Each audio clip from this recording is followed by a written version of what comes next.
Welcome to another webinar organized by the European Prison Education Association, and thank you for joining us.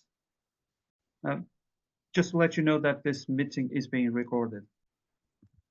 My name is José Pinto. I am the representative of the Southern Region on the steering committee of the European Prison Education Association. And I'm also the president of the Portuguese Prison Education Association, the Portuguese branch of EPEA, and I'll be hosting this webinar. As part of a series of webinars launched by EPEA in January this year to discuss a proposed revision of the Council of Europe recommendations on prison education, today's webinar will focus on the education of foreign nationals in prison, a highly relevant and timely topic, and one in which we encourage your participation. This is a matter that affects us all as educators and has become an increasingly important issue in prison education over the years. In some European countries, the number of foreign prisoners substantially exceeds that of national inmates, posing additional challenges not only for prison administrations, but also and especially for education professionals. These challenges stem from social and cultural differences, but above all, from language barriers which hinder prisoners' participation in education and training programs. This is a critical issue as these difficulties can have a direct impact on their reintegration into society and the labour market upon release. Therefore, during this webinar, we will explore key questions such as: do foreign nationals need to learn the local language to participate in education in prison? Or are they provided with learning materials from their country of origin? These important questions will guide our discussion along with two key objectives. First, to discuss the current state and challenges of prison education in Europe with a particular focus on foreign national prisoners. And second, to present good practice and innovative projects related to education and vocational training of foreign nationals in prisons. Recognizing the importance of this issue, EPEA has organized this webinar to bring the discussion into the public sphere and to allow prison education professionals to share their proposals and insights on the subject. To address such an important issue, we have a special guest speaker whom I am now pleased to introduce. He is from the Netherlands, and he has a higher vocational qualification in institutional work. He also holds a university degree in social pedagogy. As for his professional experience, he has 17 years of experience working in youth and adult prisons where he held various positions including group leader, head of unit, staff coordinator, and deputy director. He spent 7 years as the director of a provincial outpatient addiction treatment center, later expanding his role to include clinical addiction care. He then served as a national project coordinator in the field of addiction care. For 4 years, he was head of policy development. He then spent 7 years as head of the International Bureau, where he was responsible for the support of Dutch nationals imprisoned abroad and managed international cooperation projects. In 2004, he founded the Education Behind Foreign Prison Bars Foundation, an organization that supports education for Dutch nationals imprisoned abroad, and has since served as its volunteer director. He is also the chair of the Dutch branch of the European Prison Education Association, EPEA-NL. On a personal note, I should say that I first met our guest speaker a few years ago, not only because we are both leaders of EPA branches, but also because our organizations are involved in an ongoing Erasmus Plus project coordinated by the Dutch branch called the European Dissemination Platform for Education in Prison, also known by the acronym EPEA. I truly believe that this project will make a significant contribution to the wider dissemination and promotion of prison education in Europe and beyond. Finally, I would like to point out that the subject of today's webinar was presented by our speaker at the International Congress of the Portuguese Prison Education Association held in Montijo, Lisbon, last year, where it was received with great interest by the participants. Without further ado, and on behalf of the EPA, I would like to welcome Frans Lemmers. And thank you, Frans, for accepting our invitation and for sharing your knowledge and experience on this subject. Thank you, Jose, for your very kind words of introduction. Okay, I would like to inform our participants that our guest's presentation will be followed by a question and answer session. Frans, the floor is yours. I ask permission. In this case, I ask Thomas to share his screen. Thank you.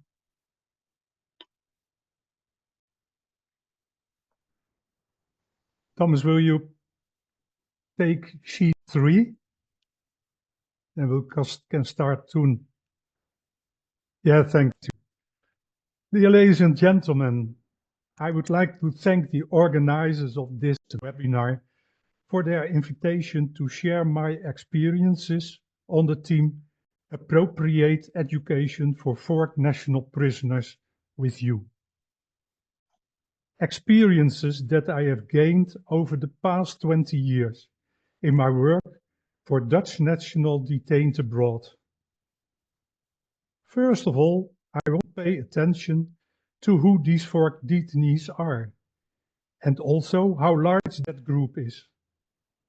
Then, I want to look with you at what is written in the recommendations of the Council of Europe about education for in general and for foreign detainees in particular.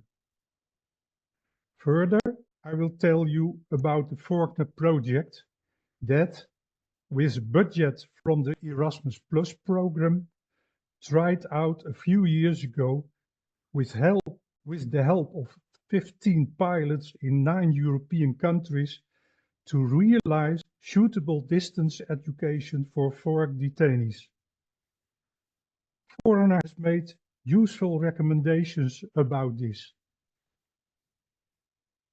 Finally, I would like to tell you more about our foundation, Education Behind Foreign Bars, that has successfully provided distance education in the Dutch language for about 150 Dutch prisoners abroad every year since 2004. Afterwards, there will be ample opportunity to discuss with each other under the guidance of Jose. The next sheet, please.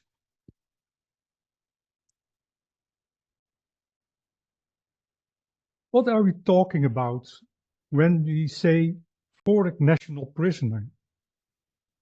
A foreign national prisoner is a person who does not have the nationality of and is not considered to be a resident by the state where he or she is in prison. According to the European Statistical Office Eurostat, in 2022, there were a total of 483,600 foreigners imprisoned in the European countries. 20.4% of people are detained in a European country with different nationality than the country in which they are detained. So, we are talking about a very large group of people.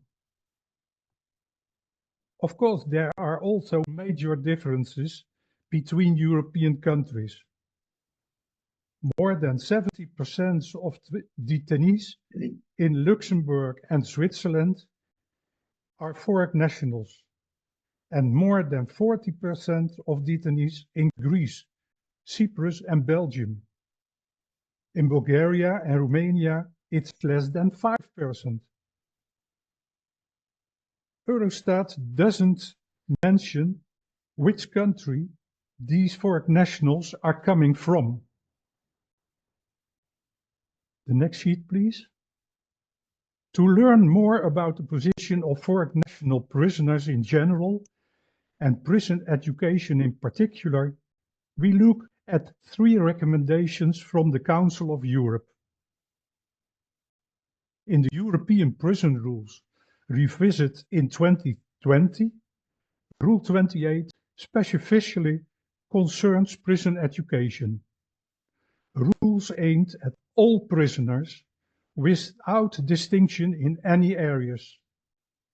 Rule 28, paragraph 1 states that every prison must provide all prisoners with education that suits their individual needs, while Rule 28, paragraph 7 states that the education provided in prison is part of education in the free society and must be able to be continued and completed there without any problem after the end of their detention. Next sheet, please. In 1989, the Council of Europe adopted these, you well-known, recommendations of prison education. These recommendations were taken by the European Prison Education Association as a starting point for their policy and can be found on their EPEA website. Paragraph 1 and 2 from the recommendations of the Council of Europe state that all prisoners must have access to, among other things, vocational and social education that would be like the education provided for similar groups in the outside world. That education should aim at the wider development of the individual, as well as being sensitive to trends in the labor market. And paragraph 16 emphasizes that measures must be taken by the prison to ensure that prisoners can continue their education after their release. These recommendations, therefore, focus on all prisoners without making any distinctions based on, for example, origin and language area. Next sheet, please.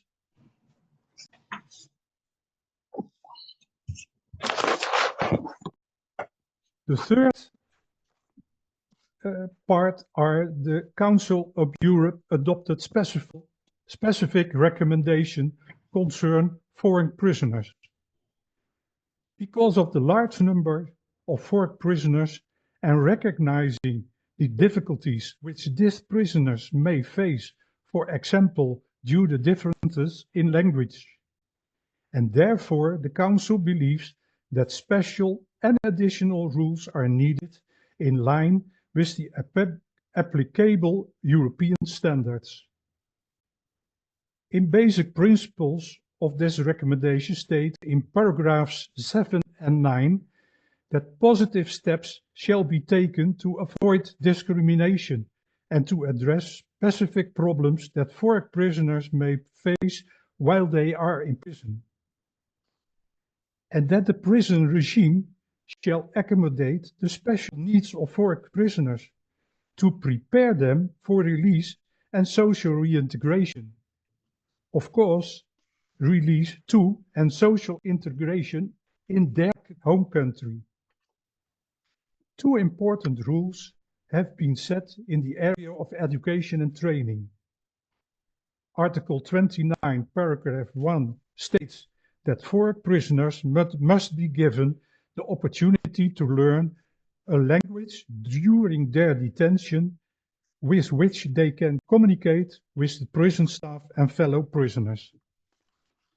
This would also allow them to get to know the local culture and traditions.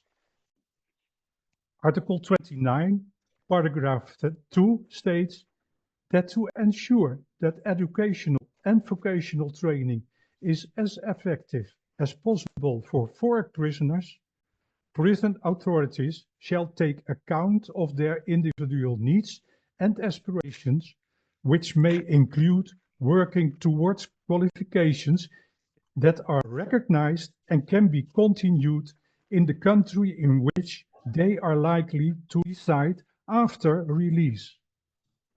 Next sheet, please. These rules are very clear, in my opinion. They apply that all prisoners within all the countries in Europe and apply to a very large group of foreign prisoners. A group that, as we have learned from inquiries, sometimes consists of 30, 40 or more nationalities per prison.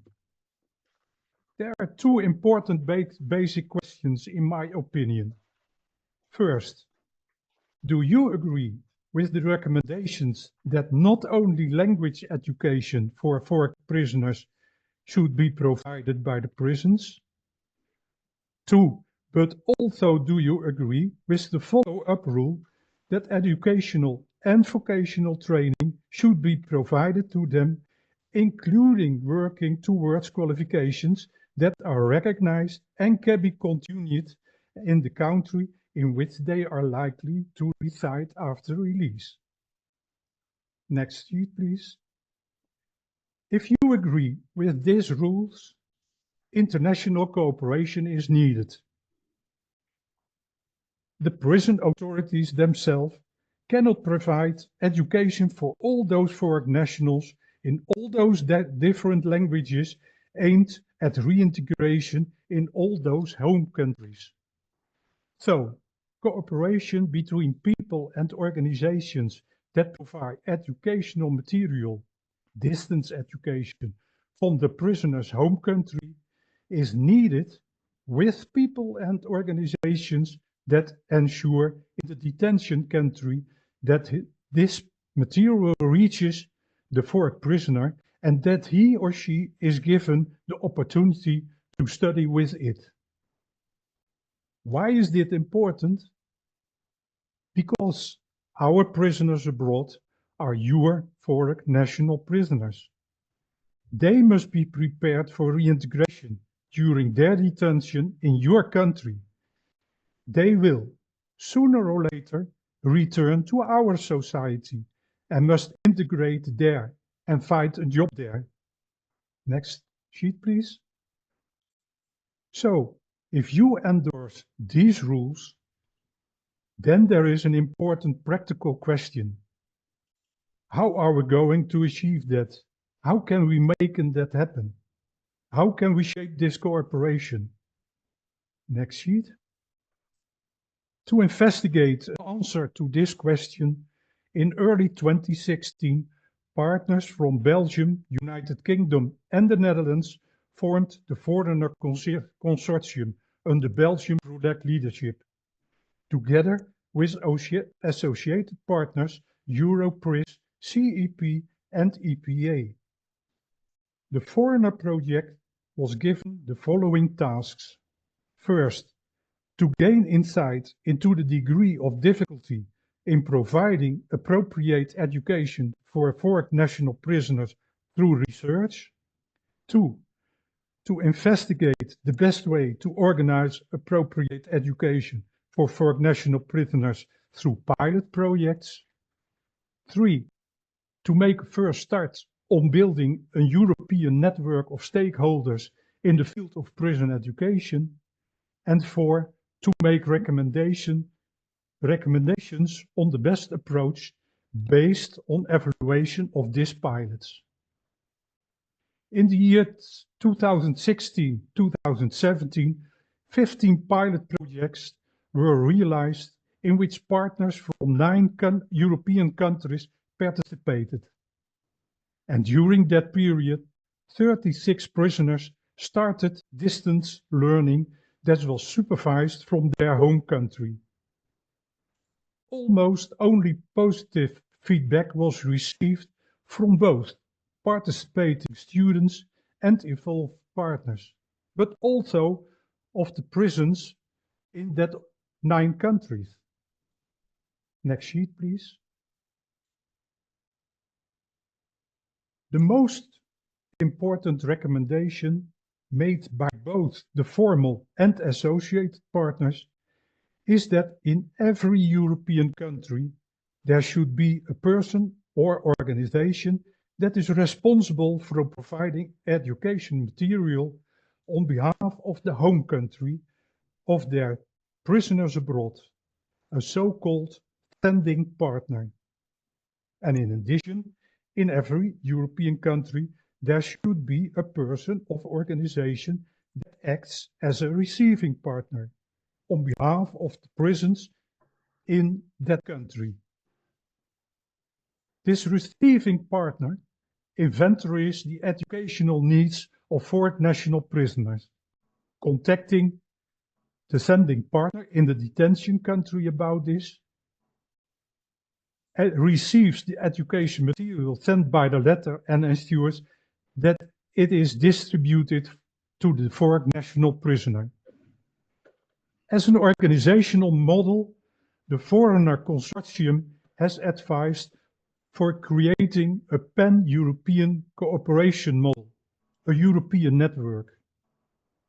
It builds on the assumption that each European country is involved in the implementation and cooperation with each other European country, especially to prison education for foreign national prisoners.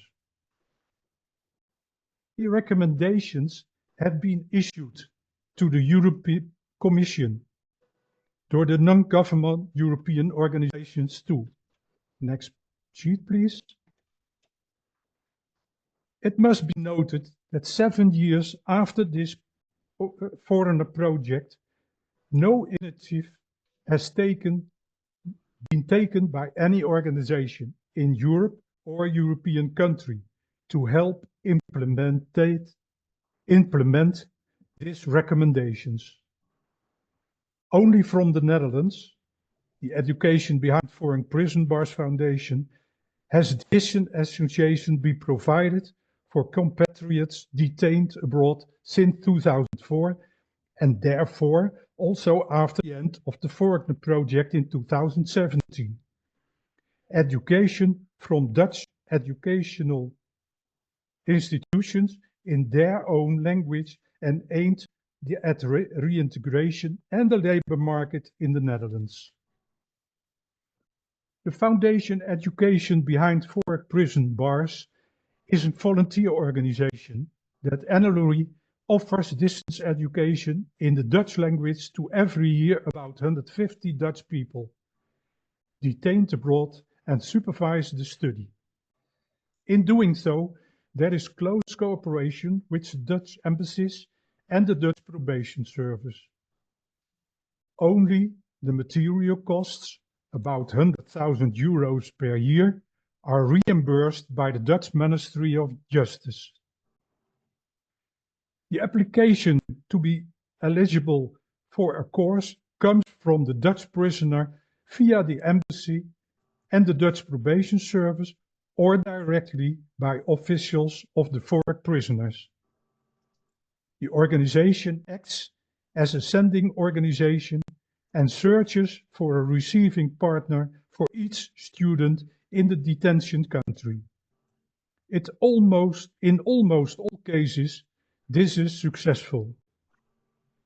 It is all completely free for both the inmate and the prison.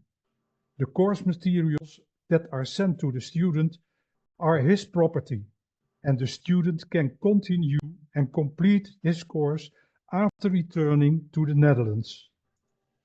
He or she can also qualify for a certificate or diploma that is valid in the Netherlands. A certificate or diploma from an external or education institution, such as you and I can also obtain as free citizens after following a course. According to the participants in the foreigner project, the foundation can serve as a good example for other countries. Next sheet, please. Yeah, oh, that's this. Having said this, I have still one important question. If you endorse the recommendations of the Council of Europe, do you also share the recommendations of the Foreigner Consortium that each European country should have a sending partner and a receiving partner, and that it makes sense for these partners from all European countries to form a European cooperation network? Next sheet, please. And of course, I'm willing to provide additional information. This is also possible after this webinar by sending me an email. You can see it in this sheet, and the PowerPoint presentation will be sent to you after the webinar. Curious about the discussion that can be held now under the leadership of Jose. I thank you for your attention and wish us all a meaningful discussion. Jose, I hereby give the floor to you. Okay, Franz, thank you for this insightful presentation. Just to summarize the main points of your presentation, let me first say that it focused on the challenges, policies, and innovative solutions related to the education of foreign nationals in European prisons. According to Eurostat statistics, almost 500,000 people are imprisoned in Europe, more than 20% of whom are foreign nationals, with significant differences between countries. Your presentation also addressed the key question of this webinar, namely whether foreign prisoners should learn the local language or receive education from their home country. You also highlighted the Council of Europe recommendations and emphasized the importance of language learning, education and vocational training, and recognition of qualifications to support reintegration. The Foreigner Project, which provides distance learning opportunities for foreign prisoners through partnerships between home and host countries, was presented by you as a key initiative. Also, the Education Behind Foreign Prison Bars Foundation was showcased as an inspiring model offering Dutch language education to Dutch prisoners abroad. And finally, good practice, innovative projects, and European cooperation were presented as essential tools to ensure accessible and effective education for foreign prisoners, ultimately improving their chances of rehabilitation and reintegration. Thank you again, Franz. Okay. And now it's time for the question and answer session. But first, I would ask you to please allow me to start with the following questions to our guest speaker. The first one is, building on one of your statements that really struck me, I confess, and I quote, "Our prisoners abroad are your foreign national prisoners." How do you think the Eurostat statistics, which show that 1 in 5 prisoners are of foreign origin, highlight the need for distance learning programs in prisons to support reintegration? And second, how do you think initiatives like the Foreigner Project can help to bridge the gap between sending and receiving partners in different European countries? Thank you, Frank. Well, indeed, I said our prisoners abroad are your foreign national prisoners. And otherwise, your four prisoners abroad are our four national prisoners. So we are both responsible for their education. And I'm a practitioner. It's not about one person more or less. It affects me deeply that we are talking about almost 500,000 people, for the prisoners, who we must not exclude from their right to appropriate education. Education that contributes to successful reintegration after returning in their home country. And that reintegration must, as the recommendation of the Council of Europe also say, start immediately after the start of the detention in that forward prison. That is a task for all our prisons in all our European countries. Let us join forces for this. Let us work together on this. It is, again, a very large group, and we cannot exclude them. And only learning them the language of the detention country is not enough, because the prisoners has to be the possibility to prepare them for returning to their country, to their home country. So it's not the one or the other. In my Opinion. see, it's for both. So how I'm thinking initiatives like the Foreigner Project can help. The partner who have successfully collaborated in the Foreigner Project have shown that closing the gap between sending and receiving partners in European countries can be closed simply by providing a cross-country coordinated person or organization at a pan-European level. Someone who brings parties into contact with each other and, where necessary, keeps them in contact. This is by a sort of update Excel for containing the details of mainly the sending parties. The receiving party, for example, the teacher in the prison, can then contact the sending party. This can be done directly or through the intermediary of this coordinating person of organization. It's of great importance, as Foreigner has stated, that this initiative is supported, made possible by the European community as well as by the national governments. That these parties endorse the necessity of education for the prisoners and to make it possible.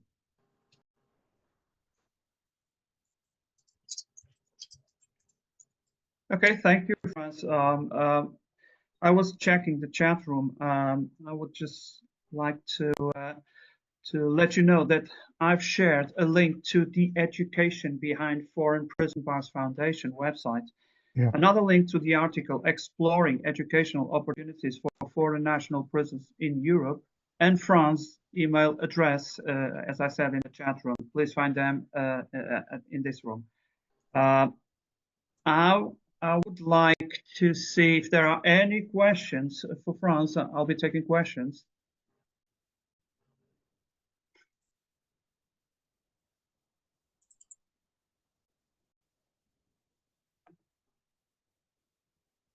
If we have any question, please go ahead. In the meantime, okay, I will ask you another question, Franz, and this is a very practical one. Because by listening to you, I was wondering about if this particular case, this example.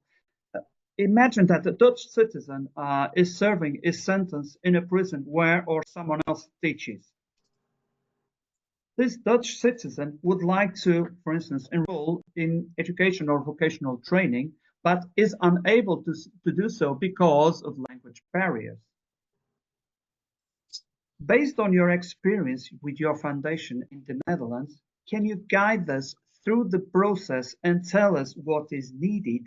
For instance, the people and resources involved, the cost per student, how they will receive a certificate or diploma, and any other aspects that you might consider relevant.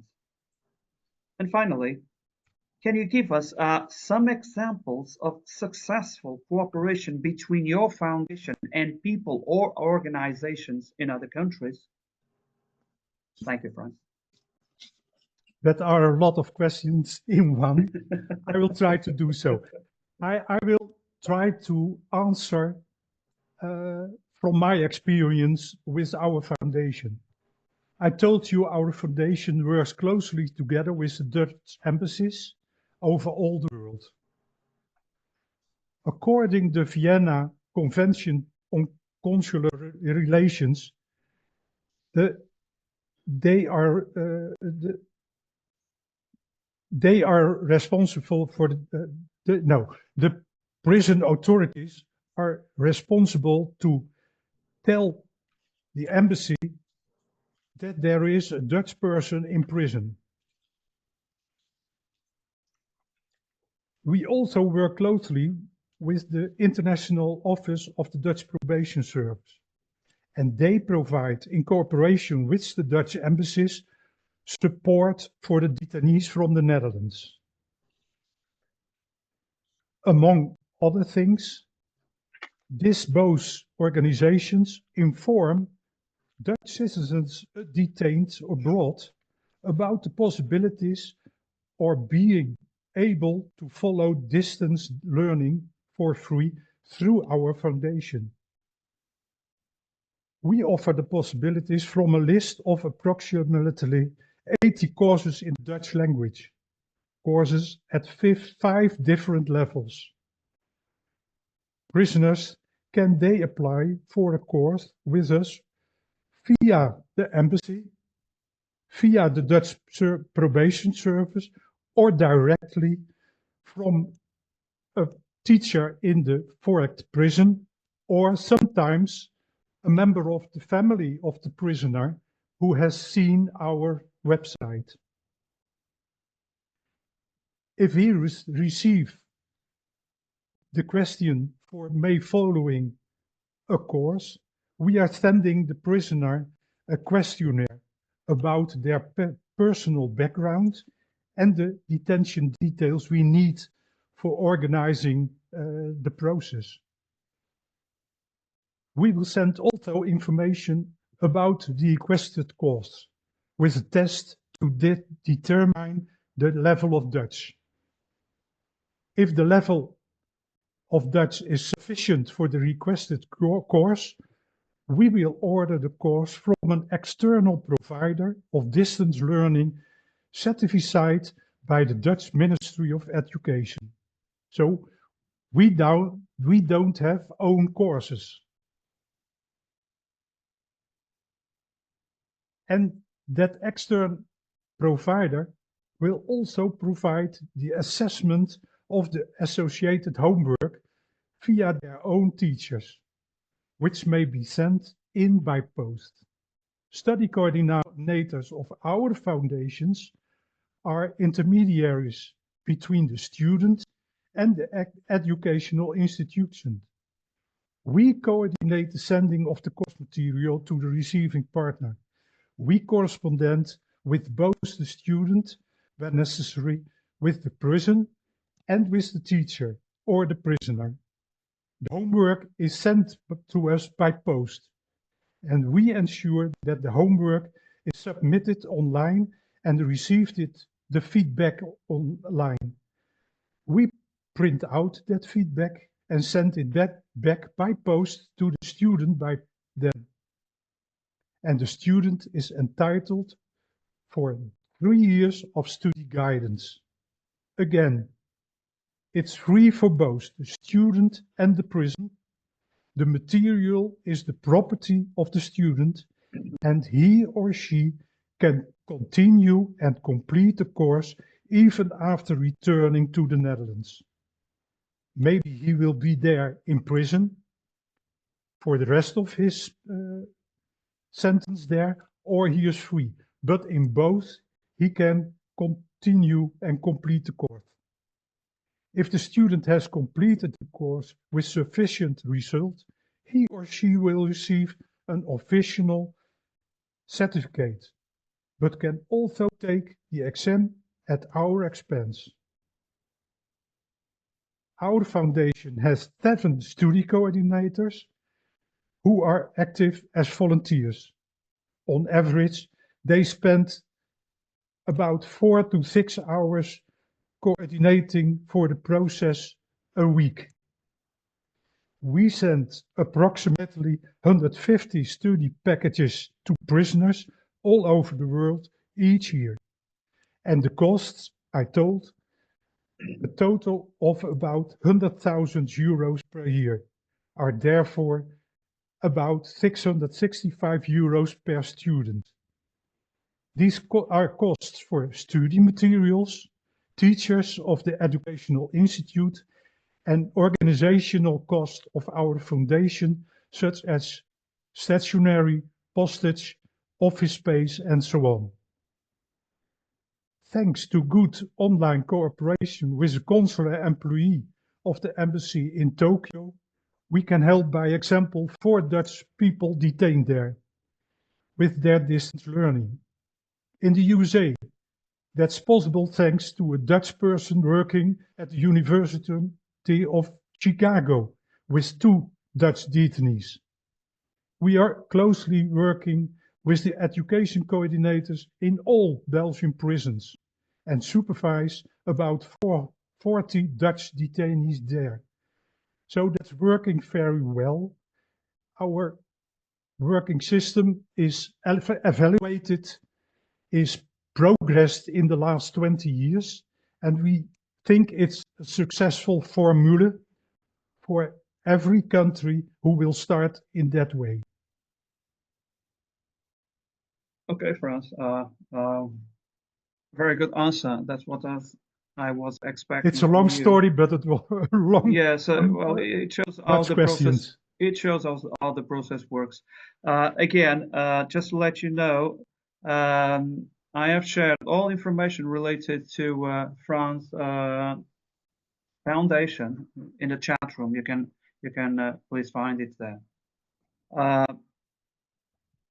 I'm now taking a question from Thomas, and he would like to know how would it be if professional certificates of the country where the person is detained would be accepted in his country of origin? Well, the reality is that all countries in the world, also in Europe, has their own special rules, their own special safety rules, their own rules how which materials may send in. And even not only between the countries there are differences, but also prisoners inside one country has their own rules. So the reality is that we have to find for every prisoner in every country, in every prison, a way to send in, to find a way to send the material to the prisoner. But in 95% of the prisoners, it succeeds. But again, in every country, in every prison, it's not the same. It is difficult sometimes. And by example, in Germany, in the United Kingdom, in Denmark, in France, we have to ask before for permission from the prison staff for accepting our study material. And we are waiting for that permission before we are buying the material. Because if we have not permission, the parcel with material will be sent back. But again, in 95% of the 150 students, it succeed. Okay. Okay, I was just going, thank you. I was just going through a message that came in our chat room by Renata. And she says that she works at education in a Dutch prison for foreigners, and they have about 60 different nationalities. Yeah. They have few courses which are given by teachers from a regular school. The course are 10-week programs, and after finishing the course, the inmate receives a certificate from the school outside. They get positive response from the inmates, and they let them know that those certificates are of value in their own countries, especially South America. Would you like to, do you have any experience with this too? Would you like to comment on this? Qualifications from the detention country? Yeah. No, I don't have the experience. And of course, No, between... I'm sorry, qualification recognized by the country of origin. Well, That were I taken, only have I guess, experience with Dutch prisoners who are coming back in the Netherlands. Yeah, in the Netherlands. Yeah. And the qualifications, the certificates that we are given after succeeded the education is accepted in the Netherlands by in the world of jobs and so on.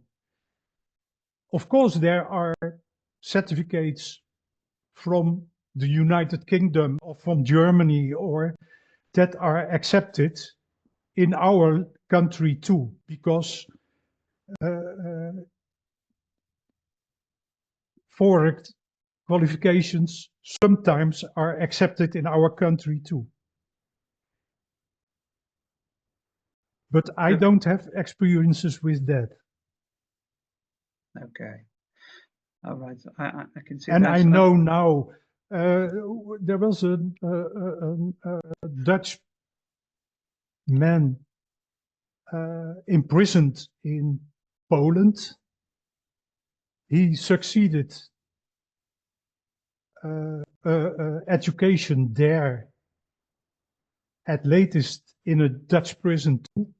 And with that qualification, now he is working for himself in the Netherlands, successful. So I know it's working. Okay. Petra Pavlos, I see that she has raised her hand. Would you like to ask the question to Franz, Petra?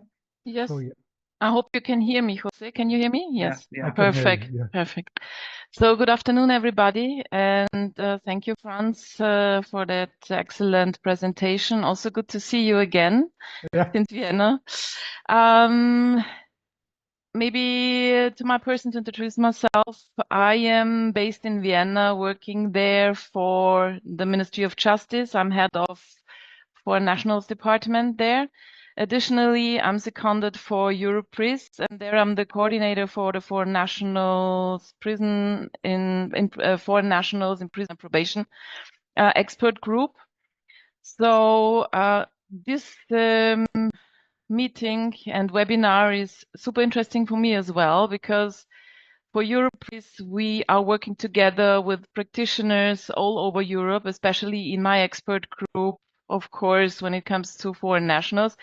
It was super interesting what you said, Franz, and thank you for your remark when it comes to the legal status of residents, because from my point of view, I think it's one of the utmost important informations you will need to prepare somebody when it comes to release and also to rehabilitation. And I know that in a lot of prison administrations, it is very hard to get that information. In some others, it is easy to get it. It also always depends on how close they work together with the migration offices or the home offices.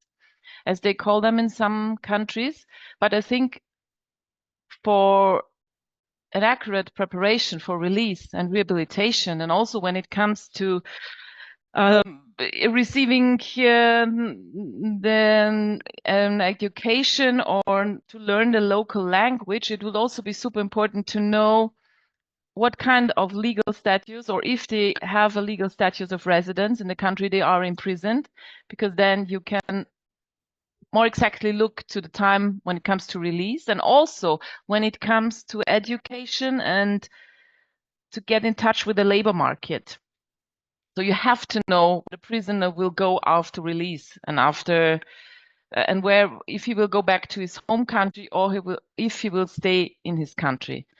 But nevertheless, I think, to come back to your question, Franz, one of your questions, for me, it is from my experience, because I'm also a practitioner still, it would be very important to learn the local language. Also within the prison system, it is super important to learn the local language, because, I mean, language is the one thing where you can tell people what's going on inside of you, and that is also from day-to-day experience in prison very important to tell, for example, social service psychologist, doctor, what you feel, how you're doing, what you need. And that's not always that easy if you do not know the language, as we also know from outside prison.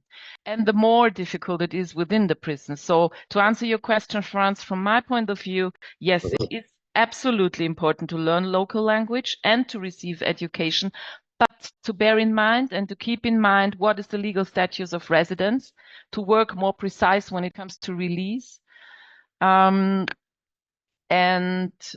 I think that is one important topic. We also do work in our expert group.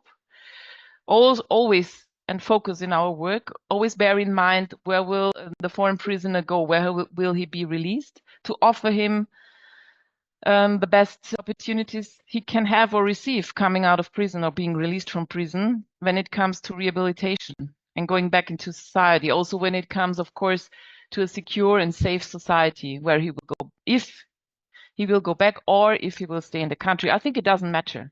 It is always about rehabilitation, and it doesn't matter if it is in the country he is imprisoned or in the country of origin, wherever, yeah. Yeah. And the other thing I would like to mention is, I do not know if you know, but I think, Franz, you know that there will be a revision on the COE recommendations 2012 on foreign nationals, and my expert group is working on that this year. So I would be very happy to work together with you, Franz, if you're interested in that, because I have to say we are experts in my group when it comes to foreign nationals, but we are not experts when it comes to education. So it would be, yeah, and so I would be very happy to looking forward to working together with you to have a cooperation on that, because I think we can gain from your experience and also your knowledge to forward it to the COE and tell them what would be important when it comes to 29.1, 29.2, and 0.7 of the recommendations. And maybe another remark from my side. I wondered during your presentation that you didn't even mention Austria, because we do have over 50% of foreign nationals in prison. Currently, it's 53%. And what we use in my expert group is the statistics from the University of Lausanne, the Space Report 1. And we do have our numbers from 2023, and I think the numbers from 2024, they will come out before summer, I guess. Yeah, I know. Thomas told me Yeah. And Okay. but my PowerPoint presentation was already sent out. So and I told to Thomas, I'm not a researcher. I'm not a scientist. I'm a practitioner. I found this figures and I used it. And I know I look back to the conference in Vienna, where we met each other and where we talked about the possible revision about the rules. And in mine, remember, I was the only one who asked for education. No else of the participants were asking for education. So I know that there is a need for information and experience in your group. Not only in your expert group, but also in the group of prison managers, of prison governors, because I was talking with a prison governor from the United Kingdom, and he just didn't know anything about it. I understand, because he is a governor and not a teacher. So about where are the prisoners going back to? Before we never know, because sometimes a Dutch guy is living in another country, is staying in prison for a few weeks or a few months, and is sent away. In that case, that man or woman doesn't go back to the Netherlands, but stays in the country where he is or she is living. So that's, and mostly that guys are speaking the language of the country where they are staying. So there's not only a big differences between countries and prisons, but also in the group of foreign prisoners. And of course, it's true what you are saying.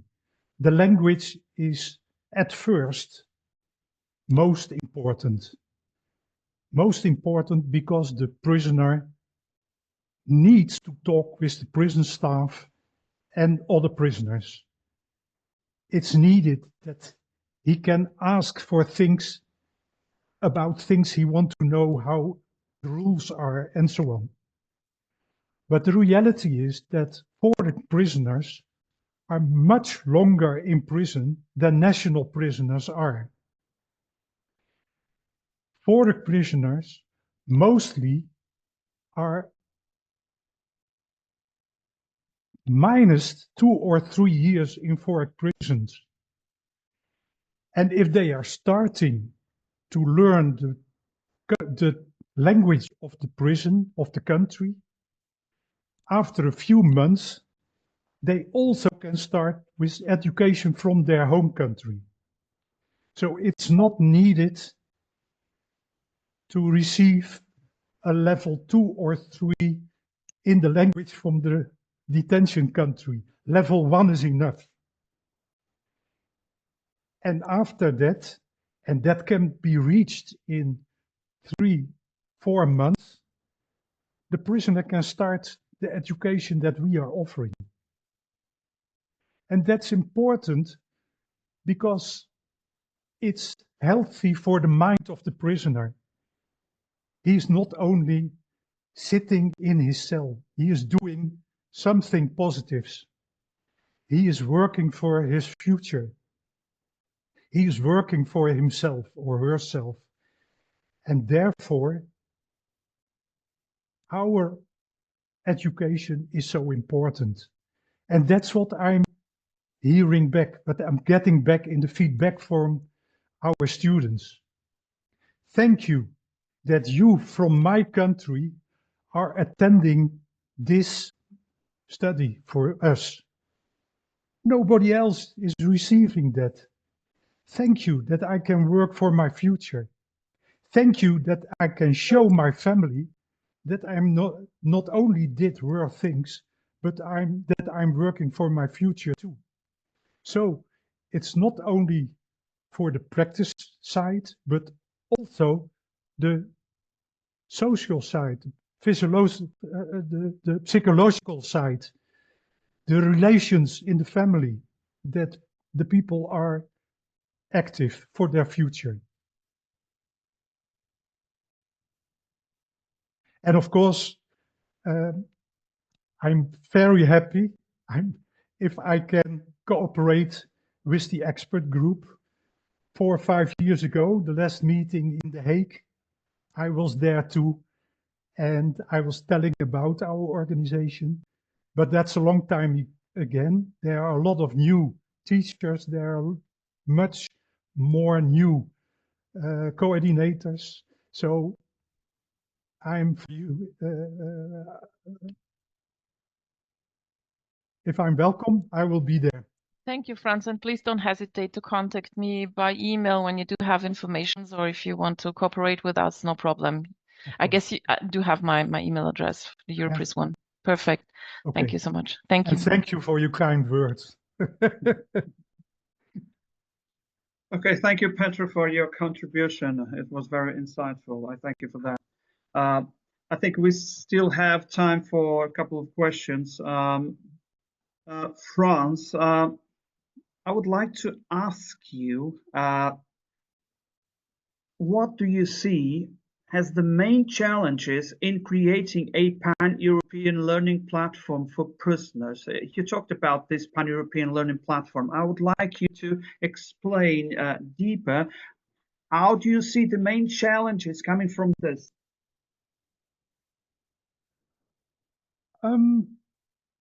Well, I mean, if there are any, I don't know. I would like to hear from you. The biggest challenge is to seek and find that support from all countries, but especially support from the European side, European organizations. We waiting for an initiative from above does not work. We have waited for 7 years now, and there was no initiative. And that initiative is needed for that initiative from below. Initiative from implementing organizations at a national level. Setting an example is important in this. And based on the experiences of our foundation, Education Behind Foreign Prison Bars, but also from the Foreigner Project, we know that we have to start from below. This challenge could be taken up in the near future by partners from, by example, 6 or 8 countries with the most foreign prisoners and or the most compatriots imprisoned abroad. They can realize a cooperation project led by one of that. EPEA, but also Europris and also CEP could play a supporting role in this. An attempt can be made to apply for financial support for the Erasmus Plus program for a multi-year initiative project, a project in which a good start is made in building a pan-European cooperation network. We don't have to wait for 27 countries of the European Union. We can start with 6 or 8 countries. Okay. In which it's needed most, as a home country or as a detention country. So I think we must wait longer. Okay. Following, if there aren't any questions more, and following what you just said, how can the experience of your foundation, in this case, serve as a model for other European prison education initiatives?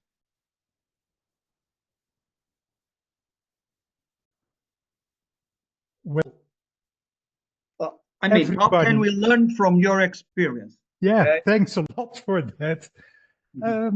Of course, our model is made for the Netherlands situation. And I told you, any country is different. Any rule, and in any country, the rules are different. But also in any country, the possibilities are different. And yes, if other countries want to learn about our working process, about our experiences, we can share it. As I said, if we are starting with a couple of organizations, a couple of nationalities, we can start to share our experience and model. And every country can build up their own process using our experiences and our material maybe and our model.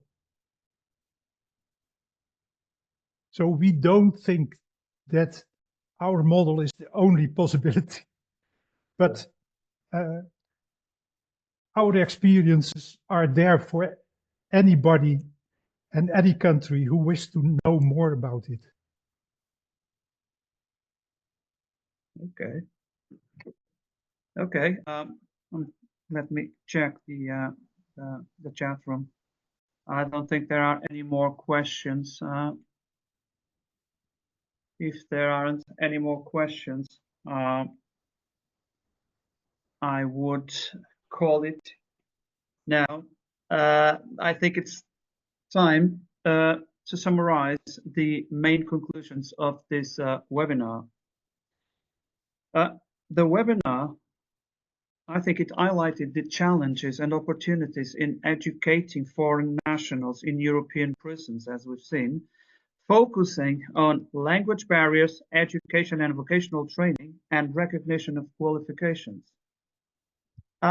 Key initiatives such as the Foreigner Project and the education behind Foreign Prison Bars Foundation were presented as successful models for distance learning, as we've seen. Discussions emphasize the importance of European cooperation between organizations, of course, in developing accessible education programs to foreign prisons, at least to revise the recommendations on this matter. And looking ahead, fostering cross-border partnerships, expanding distance learning platforms, and advocating for policy alignment with Council of Europe recommendations will be essential to improve the rehabilitation and the reintegration prospects of foreign prisoners. Finally, this webinar reinforced an important message. Collaborative initiatives are crucial for sustainable progress in this field. And last but not least, on behalf of EPEA, I would like to thank Frans for sharing his knowledge and experience on this subject, which allowed us all to deepen our understanding of this important issue. And I would also like to thank all the participants for their valuable contributions, as we've seen, which made the discussion more enriching and insightful. Before concluding, I'd like to inform you that our next webinar will take place on March 27. It will focus on prison education in North Macedonia and the upcoming EPEA conference, which will be held in Skopje, North Macedonia, from November 11th to 15th this year. So I would like to thank you all for your participation, and EPEA looks forward to seeing you again on March 27. See you then, and thank you. Thank you. Thank you too.